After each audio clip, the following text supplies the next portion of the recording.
ठीक हो गया सर। ये डैशबोर्ड है सर। अब आप डैशबोर्ड पे आ जाएं। ये सामने यहाँ पे मेरा माउस जो है वो कर्सर सामने है। ये डैशबोर्ड है। डैशबोर्ड के अंदर होम है और होम के नीचे अपडेट्स है। अपडेट से क्या मुराद होती है? अपडेट से मुराद होती है कि ये जो ओपन सोर्स सॉफ्टवेयर है ये वर्डप्रेस का, इसके अंदर जो है अपडेट्स आती रहती हैं। अब इसके पीछे बाकायदा एक कंपनी आ गई है जो इसको अपडेट करती रहती है। इसके नए नए वर्जन लॉन्च होते रहते हैं। जो जो लोगों की मुश्किलात होती हैं उन मुश्किलात को ओवरकम करके आप इसका नया वर्जन दे देते हैं। उसके बाद अगला है यहाँ पे जो फीचर है वो है पोस्ट। अब पोस्ट के टॉपिक को हम किसी ब्लॉग के अंदर और इन चीज़ों के अंदर पढ़ेंगे, लेकिन मैं यहाँ पे आपको छोटी सी डिटेल इसकी बता देता हूँ कि पोस्ट से मुराद ये है कि आपने अपनी कोई नई न्यूज़, कोई अपडेट, अपना कोई आर्टिकल, कुछ भी अपडेट करना है तो आप उसको यहाँ से क्रिएट कर सकते हैं और ये डेली बेसिस पे हो सकता है। इसके लिए आपको कहीं भी कुछ जाने की ज़रूरत नहीं है, ना कुछ नया पेज, कोई स्टाइल, ये वो कुछ करने की ज़रूरत नहीं है। आप यहाँ से कर सकते हैं।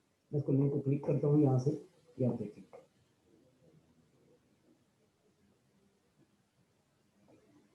ये यहाँ पे जैसे आप फेसबुक की पोस्ट बनाते हैं और उसके ऊपर आप एडिट करके कुछ लिखते हैं, ये ऐसे ही है बिल्कुल। जैसे आप यहाँ पे कोई टाइटल दे रहे हैं तो ये आपका टाइटल आ गया और यहाँ नीचे जो है आप अब आप क्या लिखना चाहते हैं ये आपके पास मुख्तलिफ चीज़ें आ जाती हैं। ये मैं क्या करूँगा, आपको यहाँ पे एक ऐसी सर्विस दे दूँगा जिस तरह आप वर्ड पे काम करते हैं उस तरह से आप काम कर सकें।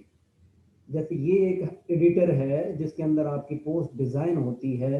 ये थोड़ा टफ है आम नॉर्मल बंदे के लिए।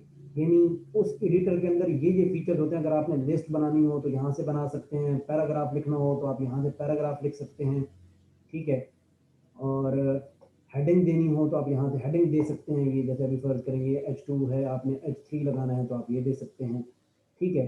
ये सारा कुछ यहीं पे है, लेकिन मैं इसको प्रेफर नहीं करता। ये एक मुश्किल क्यूटनबर्ग का ये एडिटर है, क्यूटनबर्ग का। हम क्या करते हैं, इसको ये डिफ़ॉल्ट वर्डप्रेस के अंदर आता है, हम इसको ख़त्म कर देते हैं। हम इसकी जगह पे क्लासिक एडिटर ले आते हैं कि जी यूज़र फ्रेंडली, क्योंकि हम लोग सारे वर्ड के आदी हैं। जिस तरह माइक्रोसॉफ्ट वर्ड पे हम लोग काम करते हैं, हम कहते हैं हमें उस तरह का एडिटर मिले, बस उस तरह से मुश्किल नहीं है, आसान हो जाएगा। तो वो मैं आपको इनेबल करना आगे जाके सिखाऊंगा। तो ये पोस्ट इस तरह से, ये पोस्ट का लेआउट था, ठीक है। मैं इसको यहाँ से ख़त्म कर रहा हूँ। उसके बाद है कैटेगरीज। कैटेगरीज हैं कि जी आप अगर कोई ब्लॉग बना रहे हैं, आप कोई शॉप क्रिएट कर रहे हैं, आप कोई वेबसाइट बना रहे हैं, तो उसके अंदर भी आपकी कैटेगरीज होती हैं। जैसे शॉप अगर आप क्रिएट कर रहे हैं तो कैटेगरीज उसमें बनती है। जी फर्ज करें आप इलेक्ट्रॉनिक्स की एक शॉप है तो आप उसमें कैटेगरीज बना देते हैं। माउस की एक अलग कैटेगरी आ गई, ठीक है, कीबोर्ड की अलग कैटेगरी आ गई, हेडफोन्स की अलग कैटेगरी आ गई। आप कैटेगरीज यहाँ पे क्रिएट करते हैं।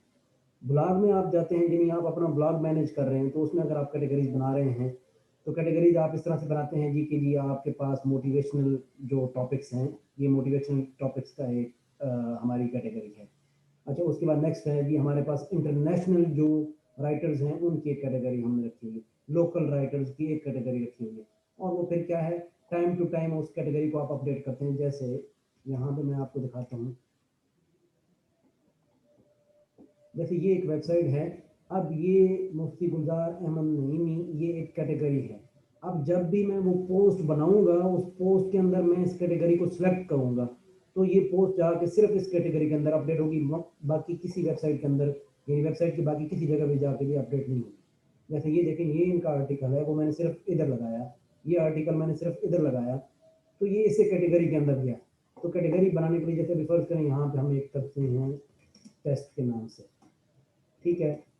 इसका जो स्लग है, यानी हम जिसे URL बोलते हैं, ठीक है, वो यहाँ पे यानी जब ये आएगा आपके सामने, इस कैटेगरी का URL बन के आएगा, ऊपर जो बनेगा तो वो यहाँ पे टेस्ट ही लिखा हुआ आएगा। मैं इसको ऐड न्यू कैटेगरी देता हूँ, ठीक है।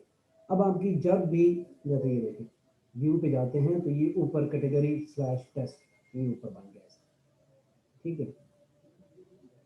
लेकिन ये अभी जस्ट इंट्रोडक्शन के बेस पे हैं। आगे चल के जब हम इसको पूरा डिज़ाइन करेंगे तो आपको वो बेहतर तरीके से समझ आएगी। टैग्स भी, ये टैग्स वही हैं जिस तरह आप हैशटैग यूज़ करते हैं ट्विटर के अंदर, फेसबुक पे, इंस्टाग्राम पे, ये वही टैग्स हैं कि अगर आप फर्ज करें कि जी कुछ टॉपिक हैं आपके पास और उसके साथ आप टैग लगा देते हैं, ठीक है। तो वो टैग, उस टैग के ऊपर आप जब क्लिक करेंगे तो उससे रेलेवेंट जितने भी टॉपिक्स आपने अपनी वेबसाइट के ऊपर क्रिएट किए हैं वो सारे के सारे एक जगह पे जमा हो जाएंगे और आपको नजर आ जाएंगे, ठीक है। बिल्कुल टैग टैग्स उसी तरह से। मीडिया आपका है, मीडिया बेसिकली है कि जी जो आपका इमेज की सूरत में, पीडीएफ की सूरत में और वीडियो की सूरत में अगर आप अपनी वेबसाइट के ऊपर अपलोड करके उसको किसी जगह लगाना चाह रहे हैं तो वो यहाँ पे आपका, ये बेसिकली आपका डेटाबेस है, मीडिया का डेटाबेस है। ठीक है, यहाँ पे जाएं और आप इधर जाके अपनी पूरी वेबसाइट की इमेजेस अपलोड कर दें और उनको फिर जिस मखसूस जगह पे यूटिलाइज करना हो आप वहाँ पे जाके उसको यूटिलाइज कर लें। ये होता कैसे है, आप ऐड न्यू पे जाके क्लिक करते हैं और फाइल को आप सेलेक्ट करते हैं, तो आपके पास अगर फर्ज करेंगे तो मीडिया की कोई फाइल पड़ी है तो आप क्या करते हैं, देखते हैं। जैसे अभी फर्ज करेंगे मैं आपको कोई ये वाली पोस्ट दे देता हूँ और ये क्या हो गया, अपलोड हो गया, ये आपकी मीडिया के अंदर ये वाली इमेज आ गई। अब जब भी आप कोई पोस्ट बना रहे होंगे, पेज बना रहे होंगे, कोई चीज़ भी आप बना रहे हैं तो आप उसके अंदर इस इमेज को यूटिलाइज कर सकते हैं। ठीक है, ये मीडिया है आपका। अब इसके अंदर कोई आपके पास जो लिमिट है फाइल की वो है 512 MB तक बड़ी फाइल आप अपलोड कर सकते हैं। इससे बड़ी फाइल चाहिए हो तो फिर वो आगे जाके हम जब इसको एडवांस देखेंगे तो हम देखेंगे कि इसकी जो ब्रीच यानी जो लिमिट है साइज की उसको कैसे एक्सेड किया जा सकता है, वो मैं आगे चल के आपको बता दूंगा। अच्छा, नेक्स्ट है पेजेस। पेजेस जो हैं, जैसे अभी फर्ज करें मैं आपको एक वेबसाइट पहले ओपन करके दिखाता हूँ, उसका पेज दिखाता हूँ और फिर हम पेजेस पे आते हैं। हम ABTSIPK पे जाते हैं। जैसे भी फर्ज करें ये इसका एक पूरा पेज है। ठीक है, ये एक कांस्टेंट पेज आप इसे कह सकते हैं। ठीक है, कि जिसके ऊपर एक दफ़ा ये बन गया है, कंपनी ने इसको डिसाइड कर दिया है, अब दोबारा चेंजिंग करने के लिए दोबारा प्लान बनेगा कि हमने होम पेज के ऊपर ये वाली चीज़ हमने अपडेट करनी है तो वो क्या आ जाएगी, अपडेट दोबारा प्रॉपर प्लान के साथ होगी। पोस्ट की तरह नहीं होगा पेज, ये आपने प्री डिफाइंड सारा जो कंटेंट है वो आपने पहले बताया है डिज़ाइनर को, जी हमें यहाँ यहाँ पे ये चीज़ चाहिए, ये बैनर आएगा, उसके ऊपर ये वाला टेक्स्ट आएगा, नीचे जो है हमें कंपनी का थोड़ा सा ब्रीफ आएगा, ये हम आप कुछ जो है वो खूबसूरती के लिए कुछ चीज़ें लगा दी उसने, फिर CEO का मैसेज आ गया। ये स्टिल एक पेज है। अब इसके अंदर अगर चेंजिंग करनी होगी तो बकायदा प्लान के साथ होगी। पोस्ट तो कभी भी बन के लग सकती है। ठीक है, पेज के लिए आपको ये है कि आपको बकायदा पेज डिज़ाइन करना पड़ता है, ये पेज डिज़ाइन हुआ है। ठीक है, तो इसके अंदर भी आप क्या करेंगे, यहाँ से जैसे ऐड न्यू पेज, उस पेज को आप क्या करेंगे, कोई नाम देंगे सबसे पहले। जैसे फर्ज कर मैं इसको दे देता हूँ होम पेज। होम, आपने ये वेबसाइट का होम क्रिएट कर दिया। अब आप क्या करते हैं, इसको आप पब्लिश कर दें यहाँ से। ठीक है, ये आपने पब्लिश कर दिया, ये आपका पेज एक क्रिएट हो गया। अब इसको डिज़ाइन करना है तो इसको डिज़ाइन करने के लिए डिज़ाइनिंग की किसी टूल के अंदर लेके जाएंगे, वो आगे चल के हम पढ़ेंगे। ठीक है, ये जस्ट हमने पेज क्रिएट किया है, डिज़ाइन करने के लिए हम इसे किसी टूल में लेके जाएंगे, वो टूल पे बाद में डिस्कस करते हैं। अभी जस्ट हम ये ऊपर ऊपर जो चीज़ें हैं इनको देख रहे हैं। अच्छा, उसके बाद है कमेंट्स। आपकी वेबसाइट के ऊपर जो भी कोई प्रोडक्ट लगती है या फर्ज करें आपका कोई ब्लॉग है या आपका कोई पेज है जहाँ पे आपने इसके लिए जो पढ़ने वाला है, रीडर है, उसके लिए कोई जगह बना दी है जी कि यहाँ पे कमेंट पोस्ट किया करे तो वो यहाँ पे आपके कमेंट्स आया करेंगे। ठीक है, जैसे ये एक टेस्ट कमेंट पड़ा हुआ है। ठीक है, तो आप बाद में उस कमेंट्स का रिप्लाई भी कर सकते हैं। लेकिन ये वाला जो कमेंट्स का सेक्शन है मोस्टली लोग इसको प्रेफर नहीं करते। लोग कहते हैं कि मैं जब पोस्ट लगाऊं अपनी फेसबुक के ऊपर तो जो वहाँ पे कमेंट्स आने चाहिए वो मेरी वेबसाइट पे शो हो जाया करें। तो फिर हम क्या कर देते हैं, फेसबुक को आपकी वेबसाइट के साथ लिंक कर देते हैं कमेंट्स का सेक्शन। आपकी वेबसाइट फेसबुक के ऊपर जब कमेंट अपडेट होते हैं तो वो आपकी वेबसाइट के ऊपर भी आ जाता है। अब कमेंट्स का जो इंट्रैक्शन है या गूगल इसको कितनी अहमियत देता है, तो आप यूँ समझें कि गूगल इसको इतनी ज़्यादा अहमियत देता है कि इसकी बेस पे वो आपकी वेबसाइट को टॉप पे ले आता है। ठीक है, यानी आपकी जो रैंकिंग है अगर गूगल के अंदर, वो यूज़र के इंटरेक्शन के ऊपर बहुत ज़्यादा डिपेंड करती है कि गूगल यूज़र ने जाके आपका आर्टिकल पढ़ा, पढ़ने के बाद उसके ऊपर रिएक्शन दिया, कुछ लिखा, आपके बारे में कोई राय दी। अच्छा, वो फिर क्या कहते जी। हैं, यार ये इसका कंटेंट इंगेजिंग है इस बंदे का, कि ताकि लोग इसके ऊपर जाके, चाहे बेशक आप देखें बाहर लोग ऐसा कंटेंट क्रिएट करते हैं कि नीचे जो है लोग उसके ऊपर अब्यूज भी कर रहे होते हैं, लेकिन वो बंदा खुश हो रहा था कि यार चलो ठीक है कुछ ना कुछ तो कर रहे हैं। ठीक है, तो राइट। उस, जी जी, वो अपने एसईओ के हिसाब से और गूगल के हिसाब से वो कह रहे हैं ठीक है लगे रहें, जो मर्जी कर रहे हैं करते रहें, ये बहुत अच्छी बात है, करते रहें जो करते हैं, जो अच्छे कंटेंट सही। क्रिएटर हैं। ठीक है, अच्छा, तो ये कमेंट्स इतना ज़्यादा हेल्प करते हैं इन सारी चीज़ों के अंदर। अब हम आ जाते हैं अपीयरेंसेस के ऊपर। अपीयरेंसेस में ये वर्डप्रेस के अंदर जो सेक्शन है इसमें ये है कि आपका जो वेबसाइट बनेगी उस वेबसाइट का सारा कंट्रोल यहाँ से होगा। ठीक है, ये थीम्स थीम्स क्या होते हैं? थीम्स होते हैं आपकी वेबसाइट का डिज़ाइन पूरा। ठीक है, आपकी वेबसाइट का पूरा डिज़ाइन कि वो किस तरह से डिज़ाइन होगी वो यहाँ से। अब होता ये है कि थीम जो है अगर आप खुद डिज़ाइन करने बैठ जाएं तो आपका टाइम बहुत ज़्यादा यूज़ होता है।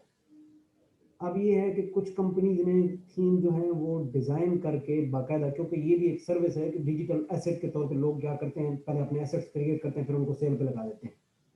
ठीक है, जैसे इन्वेटो एक मार्केट है, आप बेशक इसको लिख सकते हैं, यहाँ से आपको अपने डिजिटल एसेट्स जो है वो आप सेल भी कर सकते हैं और फिर परचेज भी कर सकते हैं। जिस तरह अमेजोन के ऊपर, दराज के ऊपर लोग प्रोडक्ट्स जो है अपने डिस्प्ले करते हैं, तो इसी तरह यहाँ पे भी अब लोग सर वेबसाइटों के।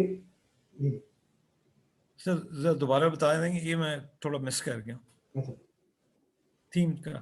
थीम का थीम होता है वेबसाइट्स के डिज़ाइन क्रिएट करना, यानी जब कोई बंदा अपनी बिजनेस की वेबसाइट आपसे क्रिएट करना चाह रहा है तो वो कह रहा है कि यार मुझे ना आप ऐसा डिज़ाइन तैयार करके दो। वो पहले जो कंपनी बड़ी होती हैं वो तो क्या करती हैं, ग्राफिक डिज़ाइनर हायर करती हैं और उसे कहती हैं, जैसे हम घर बनाते हैं तो पहले एक ऑटो कैड वाले को हायर करते हैं, उसे कहते हैं यार ये मेरा एक 5 मरले का है प्लाट है, ये इसके ऊपर आपने यहाँ पे एक कमरा बनाना है, एक इधर बनाना है, एक इधर बनाना, आप मुझे ये डिज़ाइन करके दे दो, ये 5 मरले के प्लाट के ऊपर मुझे ये थोड़ी सी जो है एक स्केच बना के दे दो। अब वो आपको दो तरह से बना के दे सकता है।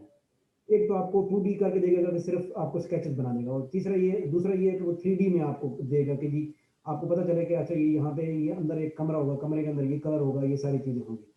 ठीक है।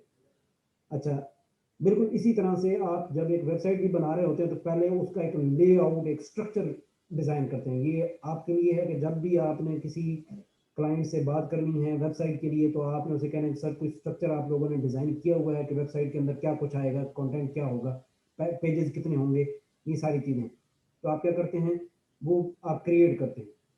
अब जो जैसे फ़र्ज़ करें आप मुझे कोई वेबसाइट का कहेगा कि जी इसके अंदर इतने पेजेस बनाने हैं, तो अगर मैं खुद डिज़ाइन करने बैठूँ तो वो ऑलमोस्ट बहुत टाइम लग जाएगा। मैं क्या करूँगा, मैं बना बनाया एक थीम जो है वो किसी लूँगा, परचेज़ करूँगा और मैं उसके ऊपर आपको काम करके दे दूँगा। वो मेरा टाइम भी बच जाएगा, आपका टाइम भी बच जाएगा, आपको आपकी मर्ज़ी की चीज़ मिल जाएगी, मेरा टाइम बच जाएगा।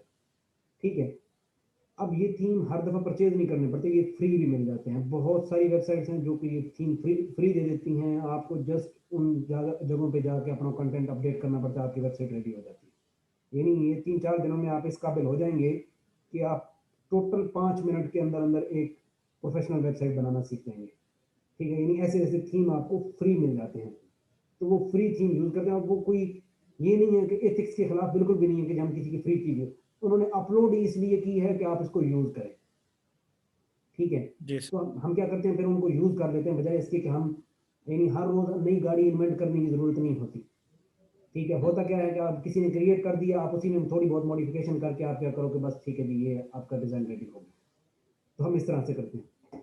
यहाँ पे थीम्स का आ गया, अब इसके अंदर कस्टमाइज़ है। कस्टमाइज़ से मुराद ये है कि आपने जो ऊपर सेक्शन बनाने हैं, जैसे ये है आपने क्या करना है, ये होम का मेन्यू है, अबाउट अस पे जाके क्लिक करते हैं तो अबाउट अस आता है, अवर सर्विसेज आती हैं, अवर प्रोसेस आता है, गैलरी आती है। ये यहाँ पे जाके आप अपने जो मेन्यूज बनाने हैं वो आप यहाँ पे क्रिएट कर सकते हैं इसको कस्टमाइज करने के लिए। इसका लोगो यहाँ से आप चेंज कर सकते हैं, ये कस्टमाइज के अंदर से जाके होगा। ये हम जब करेंगे तो आपको खुद ब खुद ही आइडिया होता जाएगा। ठीक है। अच्छा, उसके बाद ये विजेट्स हैं, ये होते हैं जैसे अभी ये ऊपर टॉप पे देखें, ये इसने ऊपर एक टाइटल दे दिया। अच्छा, ये यहाँ पे एक फ़ोन नंबर दे दिया। अच्छा, यहाँ पे जो है ना ये इसने टाइम दे दिया कि हमारे ऑफिस की टाइम है। ये छोटे-छोटे सेक्शंस हैं, ये अगर आपने किसी जगह क्रिएट करनी हो तो इनके लिए इनको हम बोलते हैं विजेट्स। ठीक है, ये हम इस तरीके से यहाँ से क्रिएट कर लेते हैं। ये जब हम करेंगे तो आपको आइडिया हो जाएगा।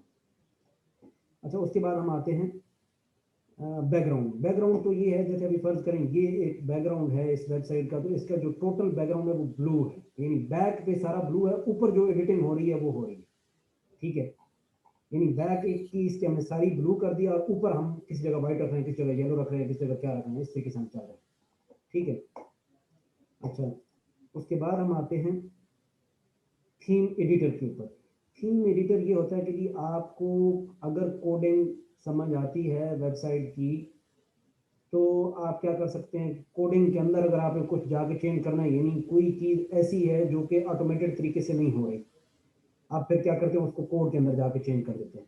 अगर आपको कोड करना आता है, HTML। HTML और CSS, इस पे अगर आपको कुछ थोड़ी बहुत कोई नॉलेज है तो आप करना चाहते हैं तो कर सकते हैं, ठीक है। लेकिन अगर नहीं है तो कोई परेशान होने की जरूरत नहीं होती, हर चीज़ के लिए इसका अंदर टूल मौजूद होता है, आप वो उससे कर सकते हैं। जस्ट आपको आपका रिसर्च वर्क थोड़ा बेहतर होना चाहिए, आपको चीज़ें सर्च करनी आनी चाहिए, प्रॉब्लम्स गूगल को समझाने आनी चाहिए कि मुझे वेबसाइट बनाते हुए ये वाला प्रॉब्लम आ रहा है, तो मैं इसको कैसे सॉल्व करूँगा, तो आप कहीं ना कहीं से आपको निकाल देगा उसको सोल्यूशन, ठीक है। उसके बाद मेन जो चीज़ है, ये हमारा जो प्लगइन वाला सेक्शन है, मेन चीज़ ये है प्लगइन। एक हमारे पास मेन चीज़ है थीम और दूसरा है प्लगइन, ठीक है। ये बाकी चीज़ें ऑटोमेटिक आपको खुद ब खुद ही समझ आ जाएंगी, जब आप इसके अंदर बैठेंगे करना शुरू हो जाएंगे तो आपको खुद ब खुद जाते जाते ना आपको सारा पता चल जाता है जैसे, ठीक है। अच्छा, प्लगइन, प्लगइन क्या है? प्लगइन है हर वो काम जो आप चाह रहे हैं वेबसाइट के अंदर करने के लिए, और उसके लिए आप चाह रहे हैं कि जी मैं कोई टूल ले आऊँ कि उससे ये काम हो जाए। यानी फर्ज करें आप चाह रहे हैं कि जी आप चाहते हैं कि जी एक मेरी जो वीडियोज़ हैं वो इकट्ठी एक जगह पर डिस्प्ले हो जाए मेरी वेबसाइट के ऊपर, ठीक है। यानी जिस तरह ये यूट्यूब के ऊपर वीडियोज़ जो हैं वो आ जाती हैं,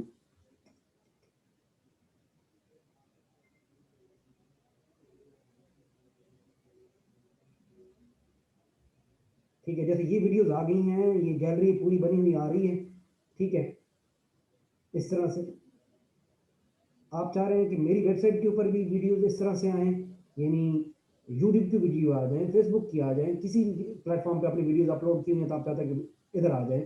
तो आप क्या करते हैं, आपके पास डिफ़ॉल्ट वर्डप्रेस के अंदर कोई चीज़ नहीं है कि आपको इस तरह से इमेजेस दे दे।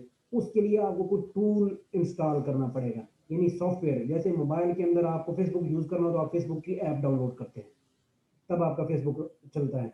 आपको ट्विटर यूज़ करना है तो लाज़िम बात है आपको ट्विटर की ऐप इंस्टॉल करनी पड़ती है, तो उसके बाद आपके मोबाइल पे ट्विटर इंस्टॉल होता है और ट्विटर चलता है, ठीक है। इसी तरह यहाँ पे भी आपको जो काम भी करना है, उस काम करने के लिए आपके पास कोई टूल होगा, वो टूल आप इंस्टॉल करेंगे तो आपका वो काम हो जाएगा, ठीक है। इसको हम कहते हैं कि हर वो काम जो का आपका जेन्युइन तरीके से यानी कोड के ज़रिए नहीं हो सकता, उसके लिए आप किसी न किसी ने कोई टूल बना दिया है, आप कर सकते हैं। अब ज़रा हम जाते हैं प्लगइन्स के सेक्शन के ऊपर, ऐड न्यू पे जाते हैं और ये देखें, ये प्लगइन्स की पूरी लाइब्रेरी पड़ी हुई है, यानी यहाँ पे आपको लाखों प्लगइन्स मिल सकते हैं आपके काम के हिसाब से, जो आपको चाहिए। जैसे कि देख रहे हैं, मैं आपको कह रहा था कि जी ये एडिटर आपका वो सही तरह से काम नहीं कर रहा पोस्ट के अंदर, तो ये क्लासिक एडिटर है। हमने क्या करना है, जैसे मैं आपको एक एग्जांपल करके दिखाता हूँ, आपकी ये पोस्ट है या ये पेज है, ये अभी इस तरीके से आ रहा है और आपको समझ नहीं आ रही कि मैंने अगर फर्ज करें इसके अंदर कहीं पैराग्राफ लिखना है तो वो मैं कैसे लिखूँ, आपको नहीं समझ आ रहा होगा, ठीक है। मैं आपको ये प्लगइन के जरिए ये मसला हल करके दिखाता हूँ। आप क्या करें, सबसे पहले इस क्लासिक एडिटर के ऊपर जाएं, इंस्टॉल नाउ पे क्लिक करें, तो आपका ये प्लगइन क्या हो गया। अब इसको आप एक्टिवेट करें, एक्टिवेट हो गए।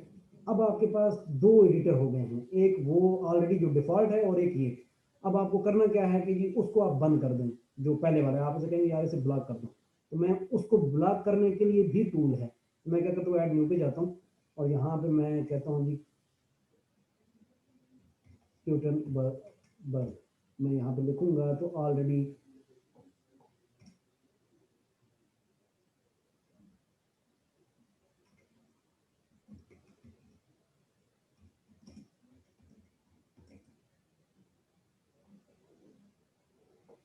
ये देखिए, अच्छा ग्यूटेनबर्ग है, ठीक है। डिसेबल,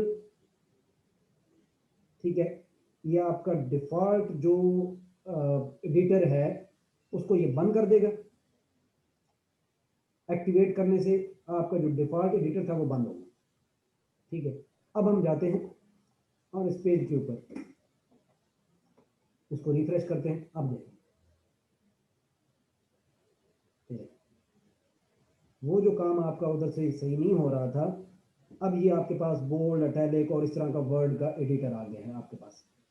अब आप चाहते हैं जितने वर्ड के अंदर ऑप्शन हैं, यानी वर्ड में बोल्ड, इटैलिक, अलाइन और ये सारी चीज़ें करने के लिए टूल मौजूद है, तो आप क्या कर सकते हैं, उसके लिए भी प्लगइन है, ठीक है। आप क्या करते हैं, यहाँ से क्लासिक एडिटर दोबारा लिखें।